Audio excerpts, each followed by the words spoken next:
गोजोन फुंबिलि एसबि बड निउज चेनेलाव गिबियावनो नोंथांमोनखौ बरायनानै लाग्रोबाय बे चेनेलनि गेजेरजों सानफ्रोमबो सानसेनि खौरांखौ फोसावनाय जायो नोंथाङा दासिमबो बे चेनेलखौ साबस्क्राइब खालामाखैबा साबस्क्राइब खालामनानै लानो हागोन लोगोसे बेल आइकनखौबो क्लिक खालामनो हागोन जाहाथे खौरां फोसावनाय लोगो लोगोनो नोंथांनाव गिबिसिन आंनि खौराङा सौहैयो थुदो बिदिब्ला दिनैनि सानसेनि खौरांखौ फरायनायखौ जागायजेननोसै आइन बेरेखा आरो समाज बेरेखा गला होनायखौ होसो होसो बुफाय बुसि खालामदों दुलाराय बर' फरायसा आफादा डिमाकुसि दुलाराय बर' फरायसा आफादा गोख्रों हाबाफारि लादों डिमाकुसिनि बादलापारायाव दावला सौलायनाय जौ जुवा गला होनाय बायदि समाज बेरेखा आरो आइन बेरेखा खामानि मावनायखौ गोख्रों राहा लादों दुलाराय बर' फरायसा आफादा फोरमायथिनाय बायदिब्ला गुबुन गुबुन हारि माहारिनि सुबुंफोरा बेयाव आइन बेरेखा बा समाज बेरेखा गुबुन गुबुन खेला होनायजों लोगोसे जौ जुवानि गला होदों बेखौ खौरां मोननायनि उनावनो दुलाराय बर' फरायसा आफादनिफ्राय थांनानै होसो होसोयै गलाफोरखौ बुफाय बुसि खालामदों आरो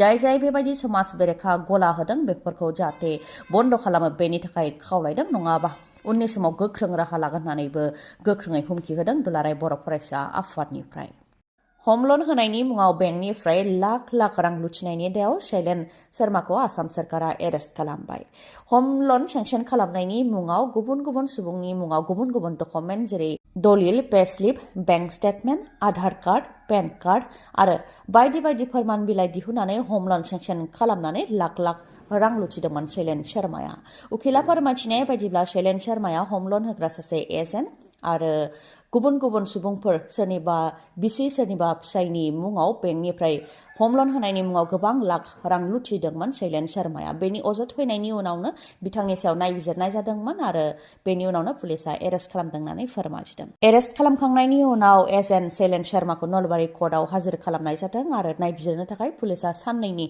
जिम्मायाव लादों नायबिजिरनायाव मोननाय बायदिब्ला कास्टमारफोरनि मुं बाहायनानै बेंकनिफ्राय लन लुथिनायाव शैलेन शर्माजों लोगोसे गोबां सुबुंफोर थाबावनायनि सन्देह खालामदों दा नायबिजिरनाय आरो सोंनाय फिननाय लानाया जागासिनो दं होननानैबो मिथिहोदों गासै बर' माहारिनि थाखाय मोनसे गोजोनथाव खौरां लकसभायाव दानिया बर' रावजोंबो बिबुंथि होनो हासिगोन सिगां नटिस होग्रोआलासेनो बर' रावजोंबो दानिया बिबुंथि लाखिनो हासिगोन बर' रावजों लोगोसे भारतनि गुबुन गुबुन रावफोर भारतनि संबिजितनि 90 फारियाव जायगा मोननाय गासै मोननैजिनै रावाव बिबुंथिखौ होनो हासिगोन लकसभानि स्पिकार अदेबानि बुंथिगिरिनि बिथोनावनो बे थांखिखौ लानाय जादों लकसभानि एमपिफोरा दानिया सिगां नटिस होग्रोआलासे गाव गावनि रावाव बिबुंथि होनो हासिगोन मोननैजिनै रावफ्रा जाहैबाय जेरै एसामिस बेंगली बड' डगरी गुजराती हिन्दी कानाडा मैथिली मालायालम मणिपुरी माराठी आरो माखासे गासै मोननैजिनै राव बेफोर रावाव एमपिआ बिबुंथि होयोब्ला एमपिजों लोगोसे राव दानस्लायनानै बुंलांग्रा थागोन नाथाय नेपाली रावनि बेलायाव खावसे घन्टा सिगां नटिस होग्रोनो नांगोन जाहाथे राव दानस्लायग्रा थागथियारि जानानै थानो हायो बेनि अनगायैबो काश्मीरी कनकानी सान्थाली आरो सिन्धी रावावबो बिबुंथि होनोब्ला 24 घन्टा सिगां नटिस होनो नांगोन जाहाथे राव दानस्लायग्राया थागथियारि जायो थैनाया माब्ला फैयो जों बेखौ रावबो हमदांस हाया फिसाज्लाखौ फरायसालिनिफ्राय बिफाया लानानै फैबाय थानाय समावनो लामा ससेयावनो हरखाबै बिफा आरो फिसाज्लानि जिउ खहा जिउ खोमानांनाय बिफानि मुङा साले आहमेद बरभुइया आरो फिसाज्लानि मुङा तनिश आहमेद बरभुइया 8 बोसोर बैसोनि जायगायावनो जिउ खोमानो गोनां जादों बिफा आरो फिसा सानैया फरायसालिनिफ्राय बिफाया फिसाखौ मटर साइकेलजों लानानै फैबाय थानाय समावनो उननिफ्राय डाम्पार गारिया सौख्रांफैदों डाम्पारा अभारलड जानायनि थाखाय आरो सालायग्राया जौ लोंनायनि थाखायनो बे जाब्रबथाया जानो मोन्दों होननानै फोरमायथिदों हाइलाकान्दि 6 नं राजा लामायाव जादों बे जाब्रबथाया जाथायखौ लानानै ओनसोलाव दुंहाव थासारि सोमजिदों डाम्पार गारि सालायग्रानि सायाव खुद्रिनायजों लोगोसे पुलिस प्रशासननि सायावबो गोख्रोङै खुद्रिनायखौ दिन्थिफुंदों मानोना बे लामाया गोलाव समनिफ्रायनो गाज्रि जानानै दं होननानै फोरमायथिदों आरो डाम्पारफ्रा अभारलड लानानै फैयो नाथाय रायजो राजाफ्रा गोबां दाबि खालामसेयावबो जेबो राहा खालामनानै होआखै डाम्पार सालायग्राफोरनिफ्राय कमिसन लानायनि थाखायनो डाम्पार सालायग्राफ्रा अभारलड लानानै बे लामाजों थांलाय फैलाय खालामो जायनि जाहोनाव गोबां जाब्रबथायफोर जाबाय थायो होननानैबो फोरमायथिदों रागा जोंनाय रायजो राजाफ्रा दुंहाव थासारि जानायाव सामलायनो फैदों पुलिसा उनाव पुलिस आरो रागा जोंनाय रायजोफोरनि गेजेराव नारा नाथा जानायाव सासे पुलिसाबो जोखोम जानो गोनां जादों थांनाय 6 दान सिगां बांलादेश हादराव अर जोंदोंमोन। बांलादेश हादराव गोबां हिंसायारि जाथाय जादोंमोन। बेनि उनाव फिन आरोबाव दा बांलादेश हादराव अर जोंदों। बांलादेश हादराव न' बांखौ अर सावनानै होनाय जादों आरो बुलडजारजोंबो न' बां बुफाय बुसि खालामनानै होनाय जाथाय जादों। शेख हासिनाया माखासे बिबुंथि होनायनि उनावनो बे थासारिया जानो मोन्दों होननानै अजद होदों। फोरमायथिनाय बायदिब्ला शेख हासिनाया भारताव थानानै थांनाय 6 दान सिगां बांलादेश हादराव जानाय हिंसायारि जाथायफोर आरो बांलादेशनि मोहम्मद इउनास सरकार आरो मौलाबादी जामात इस्लामनि सायाव माखासे बिबुंथि होदोंमोन। बेनि उनावनो सरकारनि मददगिरिफोरजों लोगोसे मौलाबादी जामात इस्लामनि सोद्रोमाफोरा गोबां खुद्रिनायखौ दिन्थिफुंदों। शेख हासिनानि बिफा शेख मुजिबुर रहमान जाय बांलादेश हादरनि गायसनगिरि बिथांनि थाग्रा न' आरो बिथांनि जेसेबां सिम्बल आरो मुसुखाफोर दं बेखौ बुफाय बुसि खालामनानै अर सावनानै होदों।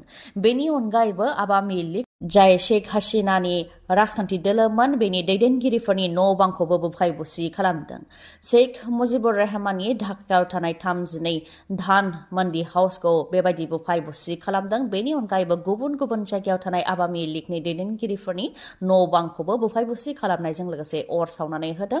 बांलादेश हादराव दावराव दावसि जाबाय थानायनि गेजेरावनो सिखावै भारताव हाबनो नाजानाय 7 बांलादेशिफोरखौ भारताव हमनो हादों।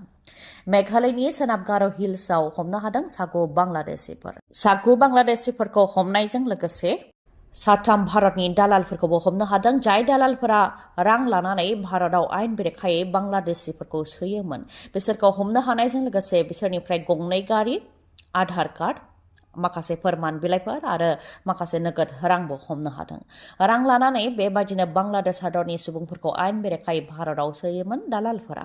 बिसोरखौ हमनो हानायनि अनगायैबो सोनाब बंगआवबो BSFनि नाजानायाव 7 बांलादेशिफोरखौ भारताव हाबनायनिफ्राय होबथानो हादों। सोनाब बंगनि खोला दिनाजपुराव जादों बे जाथाया।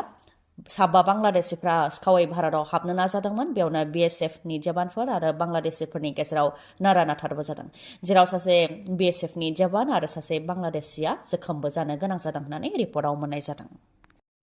नोंथांनि मेगनाव जेंना जादों नामा? जुदि जेंना जादोंब्ला आरो नोंथाङा मेगननि मोजां डक्टर नागिरदोंब्ला नोंथांनि थाखाय मोजां खौरां।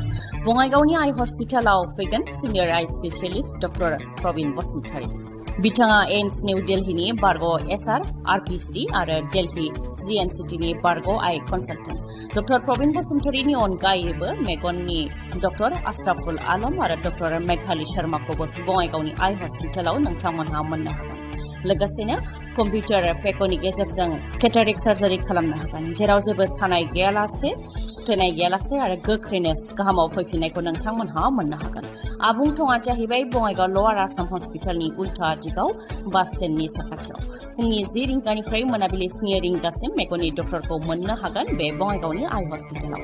माबाफोर सुलुं लानो गोसो दंबावोबा नोंथांमोनहा 6900949900 बे नाम्बाराव खौरां लाहरनो हागोन। गोजोन्थों। खौरांखौ जोबजासे खोनासंनायनि थाखाय गोजोन्थों। नोंथाङा दासिमबो आंनि चेनेलखौ साबस्क्राइब खालामनानै लायाखैबा सानफ्रोमबो सानसेयारि खौरांखौ मोननो थाखाय साबस्क्राइब खालामनानै लानो हागोन। लोगोसे बेल आइकनखौबो क्लिक खालामनो हागोन, जाहाथे खौरां फोसावनाय लोगो लोगोनो नोंथांनाव गिबिसिन आंनि खौराङा सौहैयो। गोजोन्थों।